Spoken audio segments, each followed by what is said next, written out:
Baik, Assalamualaikum warahmatullahi wabarakatuh. Halo semua, Waalaikumsalam.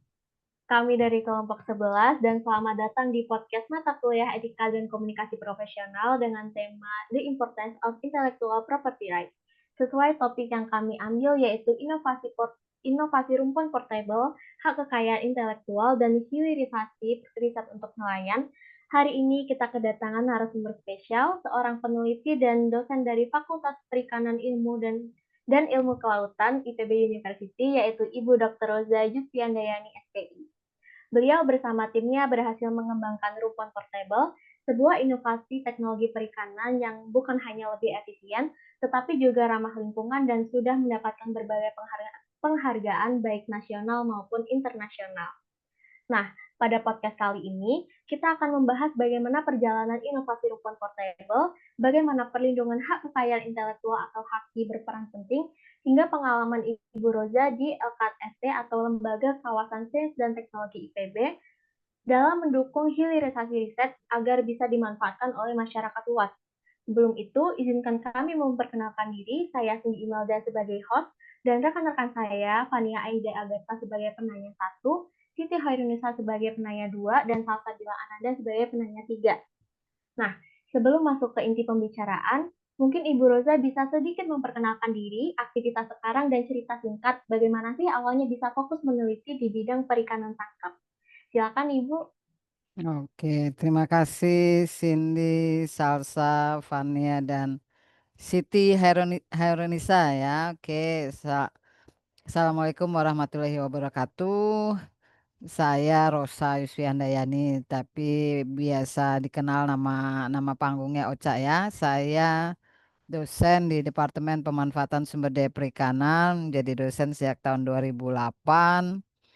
Kemudian aktivitas sekarang saya dapat sebelumnya ya 2018 sampai 2023 itu di Direktorat Riset dan Inovasi begitu ya. Kemudian bergabung menjadi LKST, DRI sama DKSTIB. Nah, kemudian LKST itu adalah Lembaga Kawasan Sains dan Teknologi. Kemudian 2023 sampai 2028 rencananya dapat amanah dari Pak Rektor sebagai Wakil Kepala Tani dan Nelayan Center di bawah koordinasi Wakil Rektor 3 bidang riset inovasi dan pengembangan agromaritim. Nah, sampai saat ini ya saya sebagai wakil kepala tersebut dan juga sebagai dosen di Departemen PSP. Saya meneliti rumpun itu sejak tahun 2013 ya dan kemudian sampai saat ini sudah dihilirisasi di 10 provinsi di Indonesia gitu. Itu aja dulu ya. Nanti kan berikutnya ada pertanyaan. Oke. Baik Ibu, terima kasih sudah memperkenalkan diri. Sangat-sangat keren pengalaman-pengalaman Ibu. Terima Untuk kasih. pertanyaan-pertanyaan selanjutnya akan dilanjutkan oleh rekan saya. Silakan, Tania. Ibu, di sini saya akan menanyakan tentang anak awal inovasi tentang rumpun portable ini. Bisa diceritakan Bu bagaimana awal mula tercetusnya ide membuat rumpun portable ini? Oke, thank you, Fania. Saya penelitian disertasi doktornya tentang rumpon. Ya, rumponnya adalah rumpon menetap. Rumpon itu ya, nih saya jelaskan dulu ya, rumpon itu adalah alat bantu penangkapan. Jadi biasanya nelayan tuh nangkap rumpon, ngejar-ngejar. Oh di mana ya lokasi rumpon? Oh di sana. Pergi ke sana. Terus nanti fishing masternya bilang, oh kita pindah ke kiri, pindah gitu ya. Jadi berpindah-pindah tergantung memang schooling ikan. Nah kalau dengan adanya rumpon dipasang di perairan menetap begitu ya. Nah nelayan tinggal menuju ke tempat si rumpon ini dipasang di perairan. Jadi tidak mengejar-ngejar ke sana kemari begitu ya, tidak menghabiskan bahan bakar minyak. Nah, rumpon yang dipasang ini menetap di perairan. Ya, ada jangkar, ada pemberat. Jadi menetap. Suatu saat ketika saya meneliti, rumpon milik nelayan itu dipotong oleh nelayan lain. Tak. Jadi rumponnya hilang. Tali ke bawah, di bagian atasnya adalah eh, bambu ya, itu hilang. lumayan bikin satu unit rumpon itu kalau untuk laut kedalaman 200 meter itu biaya rumpon bisa 50 sampai 100 juta. Ya, nah kemudian eh dengan hilangnya rumpon itu, nelayan yang memotong rumpon itu kapalnya dibakar.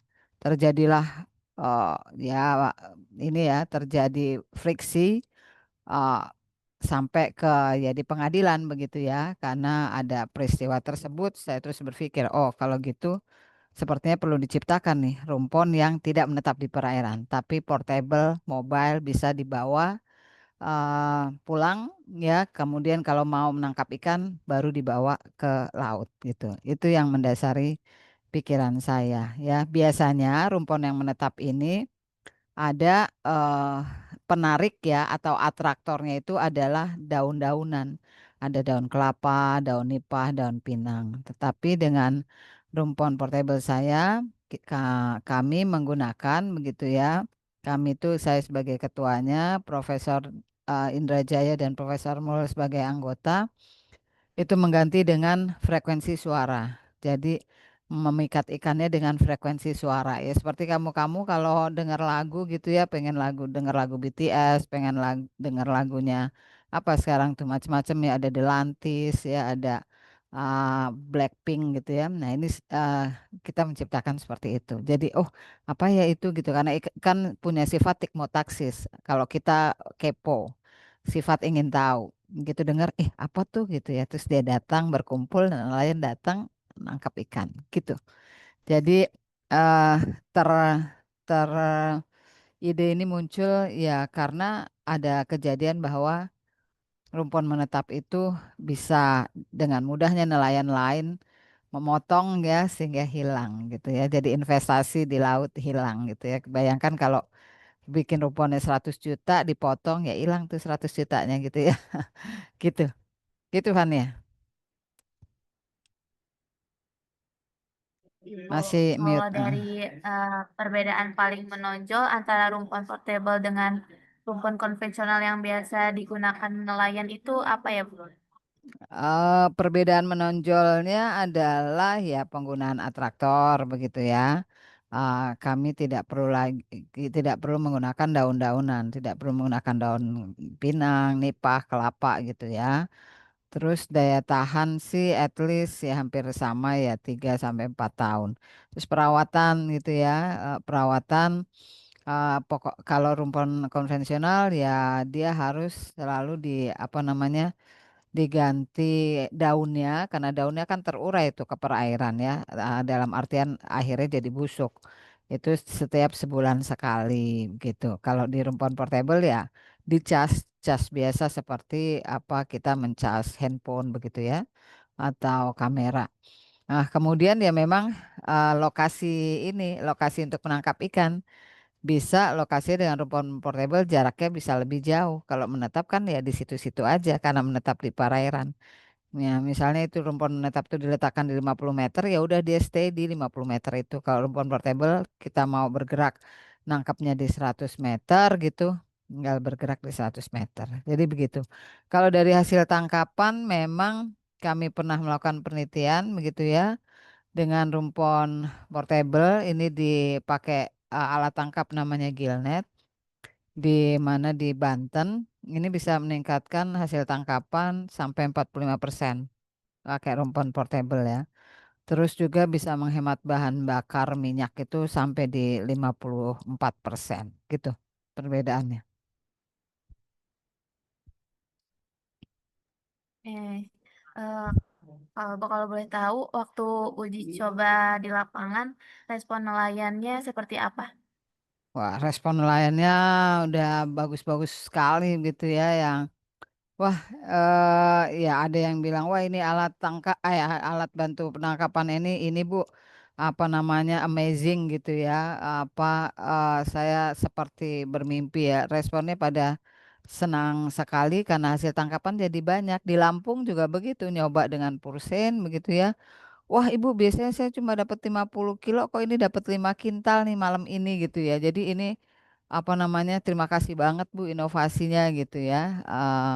Terus ajaib kata dia gitu, ngomong amazing itu dia ajaib. Ini alat ajaib banget gitu ya. Saya bersyukur begitu ya kalau nelayan-nelayan apa sangat happy. Yang lain ya di Lampung, tadi udah, kemudian di Banten, ya di Aceh juga kan ini udah dicoba di 10 provinsi di Indonesia oleh mahasiswa bimbingan saya ada sekitar 20 orang yang meneliti ini ya dari S1 sampai S2 gitu di 10 provinsi juga. Gitu, Fania. Ibu, nah, kalau yang saya baca di artikel ya, Mm-mm. hasil tangkapan nelayan itu dari 50 kilo menjadi ratusan kilo dengan rompon portable ini. Nah, menurut Ibu, apa faktor utama yang membuat inovasi ini begitu efektif?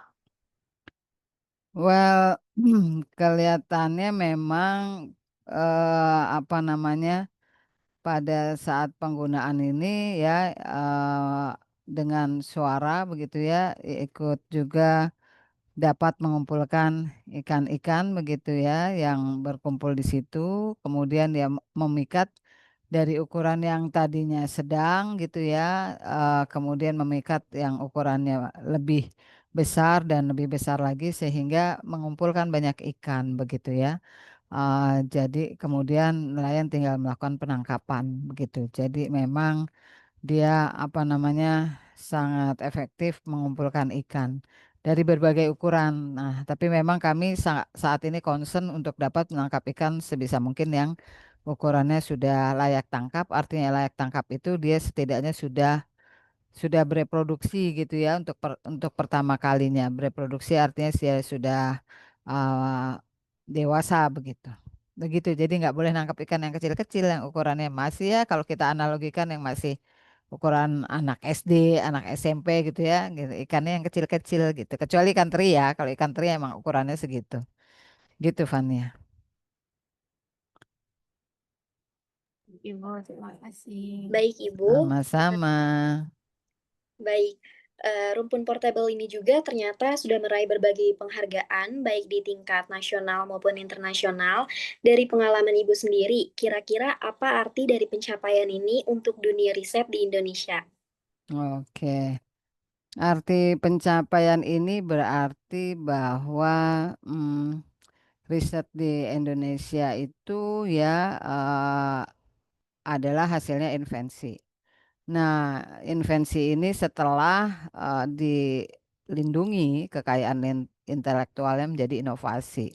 Nah, jadi inovasi-inovasi, riset-riset serta inovasi karya anak bangsa di Indonesia itu juga bisa bersaing di dunia internasional, begitu ya. Jadi kita harus berbangga, begitu, apa namanya, putra-putri Indonesia dan harus terus rajin, semakin rajin untuk melakukan riset-riset yang bisa memberikan dampak terutama bagi masyarakat dan juga bisa kita eh, apa namanya kompetisikan secara internasional begitu. Gitu, Siti. Baik, Ibu. Selanjutnya saya akan masuk ke pembahasan mengenai hak kekayaan intelektual dan perlindungan inovasi. Kalau berbicara tentang inovasi, tentu tidak akan terlepas dari hak kekayaan intelektual.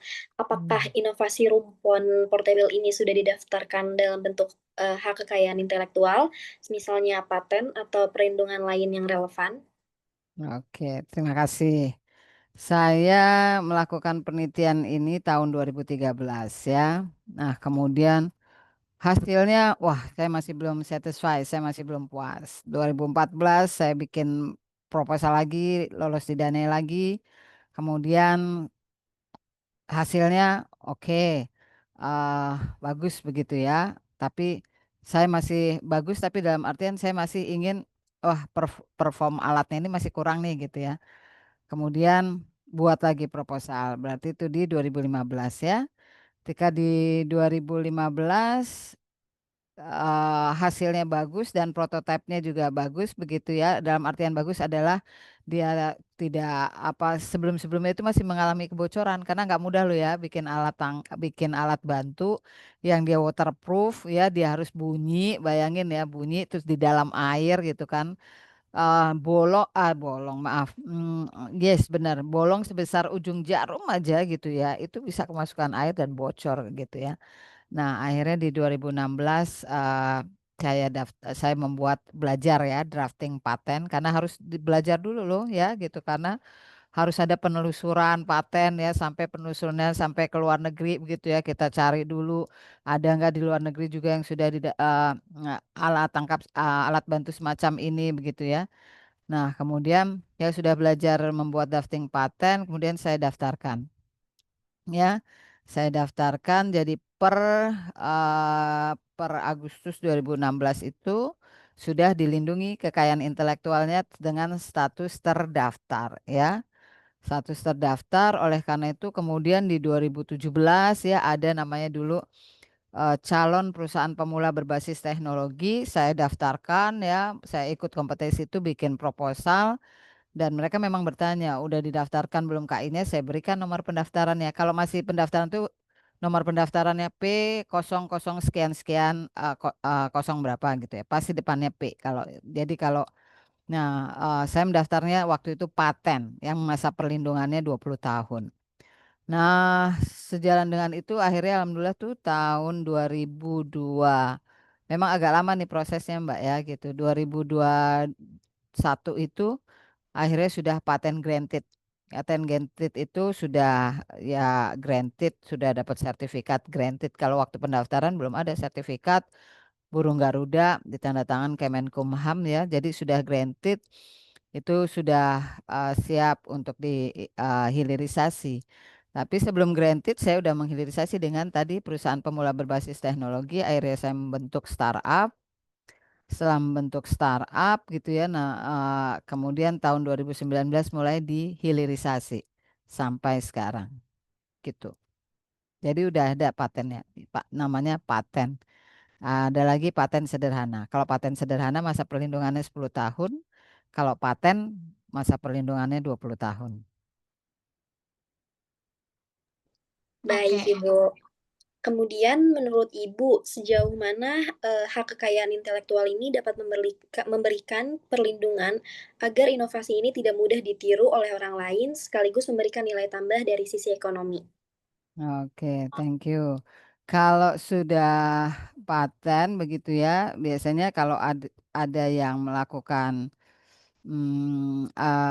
apa ya plagiat begitu ya juga mau melakukan hal yang sama itu nanti yang melakukan plagiat itu yang akan ini Mbak di apa namanya di ya pasti diberi sanksi begitu karena kita sudah sudah granted dan sudah resmi dan ada nomor grantednya itu ID jadi karena Indonesia ID sekian sekian sekian gitu ya.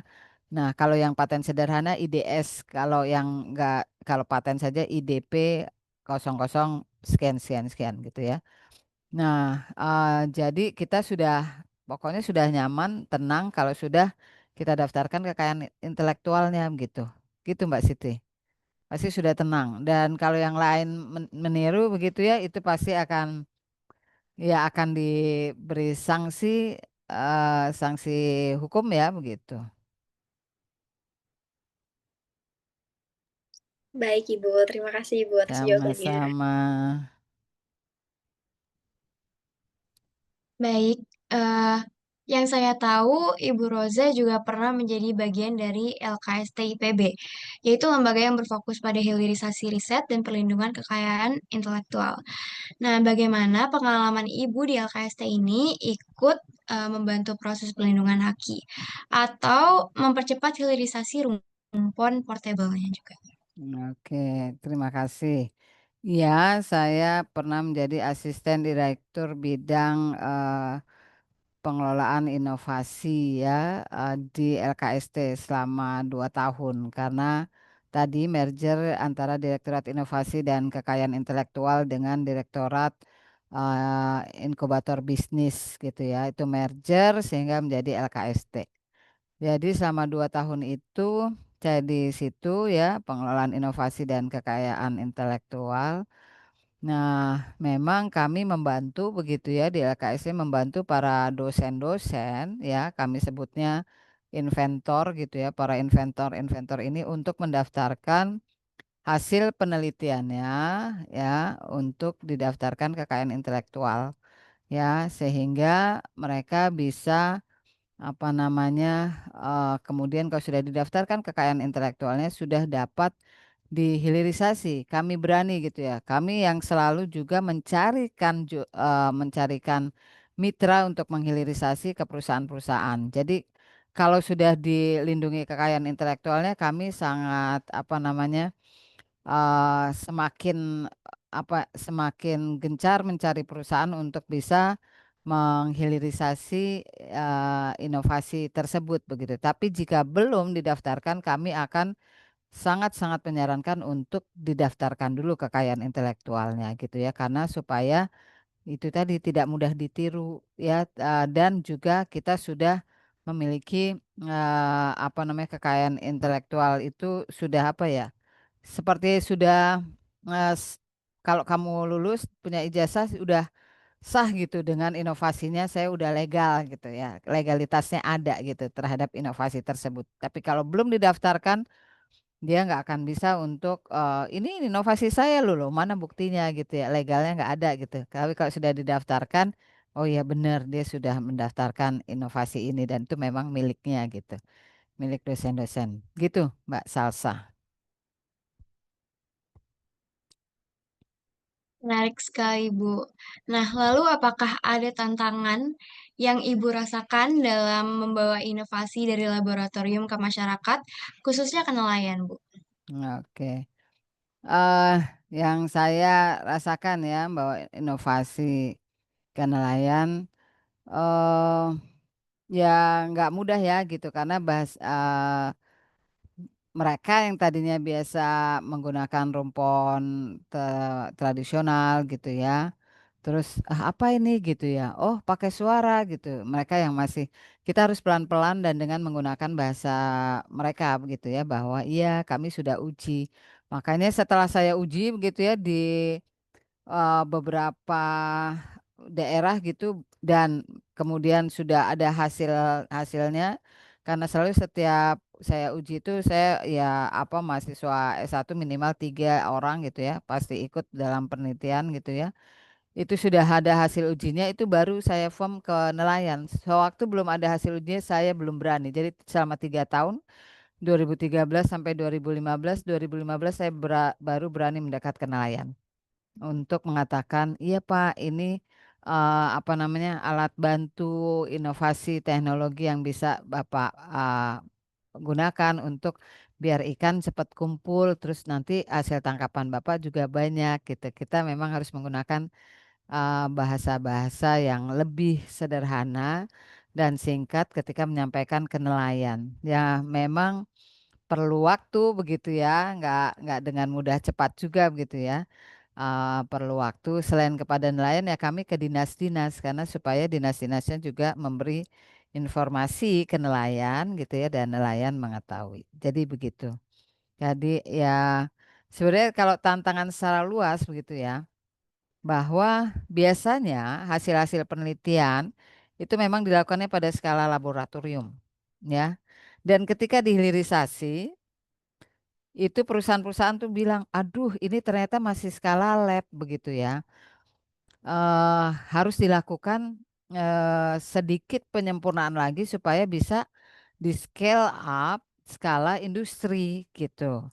Nah memang, yang dilakukan para dosen ini sebagian besar masih skala lab, terutama yang memang ya hasil-hasil untuk makanan, minuman gitu ya. Tapi kalau prototipe-prototipe seperti kami begitu ya, saya bikin alat gitu ya, yang lain juga misal di Fateta gitu ya, buat alat di ITK gitu di kami. Itu kalau buat alat langsung kami uji coba terus ada hasilnya begitu ya. Dan memang, saya sih uji cobanya juga di perairannya jauh ya, yang di hampir dekat malah dengan, negara lain begitu ya. Jadi memang nggak nggak yang dekat-dekat yang cuma di pinggir pantai gitu ya. Jadi memang kami langsung melakukan apa namanya, uji cobanya jauh ya, di lintang 8, lintang 9 begitu ya, kemudian di lebih dari 6 mil laut gitu ya. 1 mil laut itu 1,852 kilometer gitu. Jadi tantangannya lebih banyak bahwa kita harus sebenarnya melakukan ujinya tidak hanya di skala lab tapi di skala uh, lebih besar, sehingga jika kita sampaikan ke industri itu bisa langsung dibuat, diproduksi sehingga bisa dijual gitu. Gitu Salsa. Baik, Ibu. Nah, apakah ada dukungan khusus nih dari IPB atau ada industri mitra lainnya dalam proses mendapatkan hak paten ataupun proses hilirisasi ini, Bu? Oke. IPB sangat membantu. Kami dosen-dosen membuat berkasnya saja ya, berkas dokumen patennya ya. Tentu saja pertama-tama adalah tentang deskripsi patennya ya, yang dibuat ya tergantung jumlah klaimnya gitu ya. Jadi bisa ya itu kami buat dulu begitu ya dokumen patennya. Setelah itu baru berkas-berkas administrasinya ada banyak, karena masing-masing masing-masing peneliti gitu ya harus menandatangani.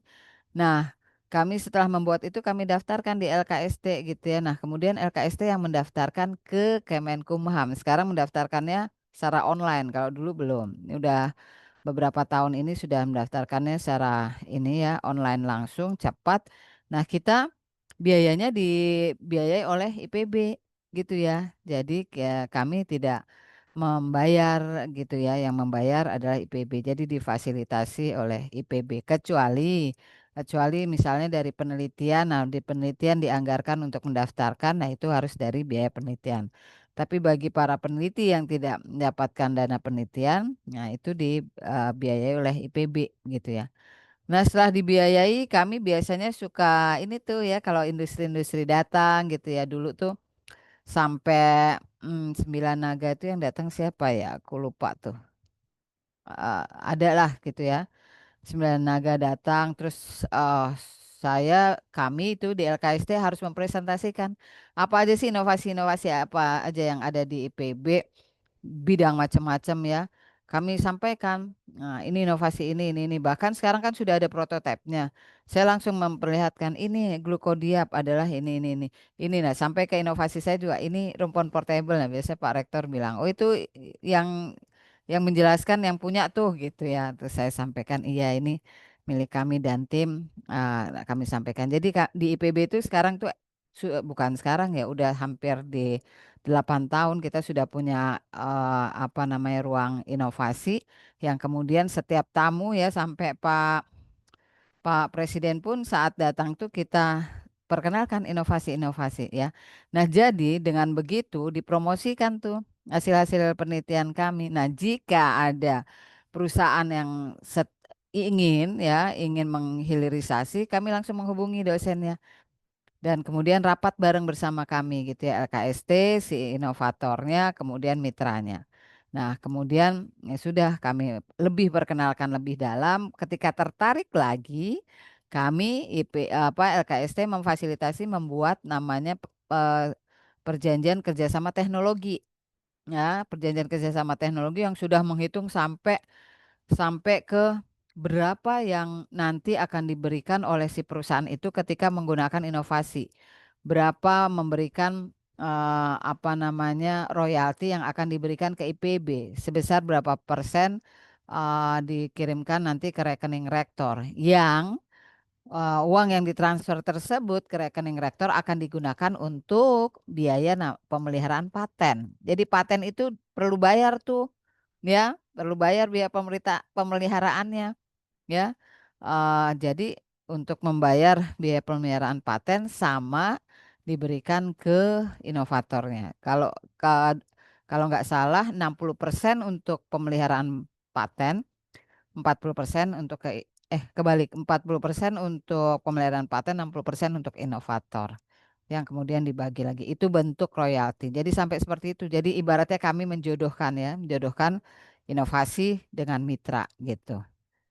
Sampai ke situ ketika sudah deal tanda tangan bersama begitu ya di atas meterai, setahun kami akan mengirimkan surat ke perusahaan itu, oke Anda sudah menggunakan inovasi IPB udah setahun nih berdasarkan surat perjanjian kerjasamanya, silahkan membayar ke rekening Rektor CQ LKST. Nah gitu ketika dibayarkan nanti terus kami memberikan royalti kepada inovatornya dan biasanya kami mengadakan seremoni itu kami undang ya inovator-inovatornya kemudian diberikan royalti kepada inovatornya gitu gitu Salsa.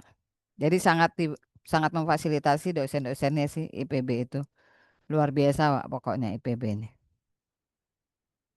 Wah, baik. Sangat menarik sekali ya Ibu perbincangan kita. Boleh saya sapa dengan Ibu Ocha? Boleh Nah, silakan Mbak Cindy.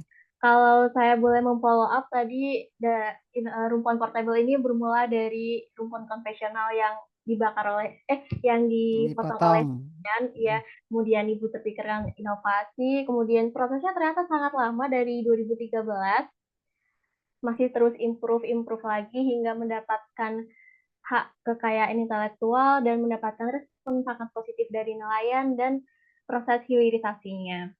Nah, kita jadi tahu nih bahwa inovasi teknologi seperti rumpun portable itu tidak hanya membantu nelayan meningkatkan hasil tangkapan, tetapi juga harus dilindungi melalui hak kekayaan intelektual supaya manfaatnya bisa berkelanjutan.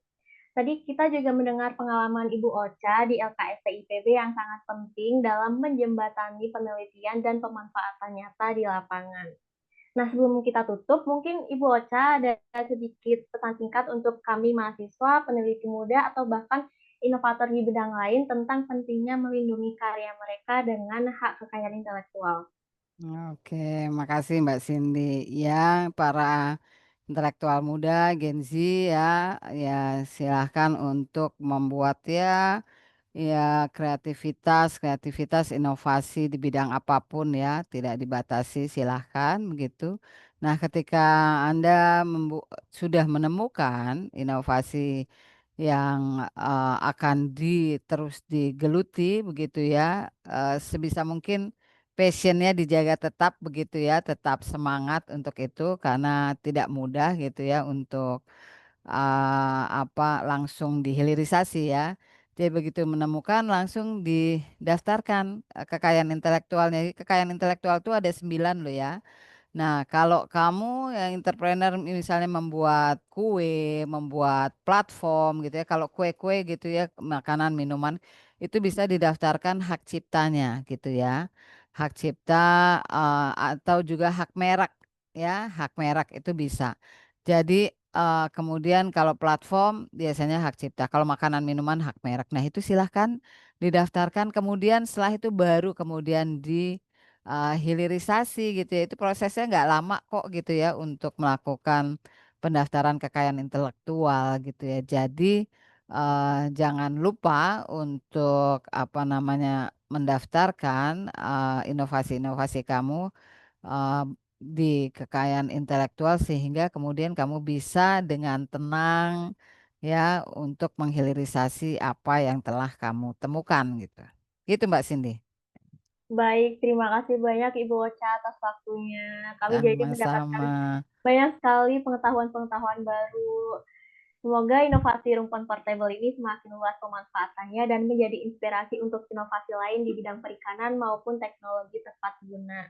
Terima kasih juga Amin. untuk pendengar podcast kami. Jangan lupa memberi dukungan. Sampai jumpa di lain waktu. Wassalamualaikum warahmatullahi wabarakatuh. Waalaikumsalam warahmatullahi wabarakatuh. Terima kasih. Jangan lupa ya nonton podcastnya. Thanks Mbak Cindy, Mbak Siti, Mbak Fania, dan Mbak Sarsa. Terima kasih. Terima kasih banyak Ibu. Terima kasih, Sama-sama. Ibu. Foto dulu dong foto. Di stop dulu ya recordnya ya. Wah, kakak.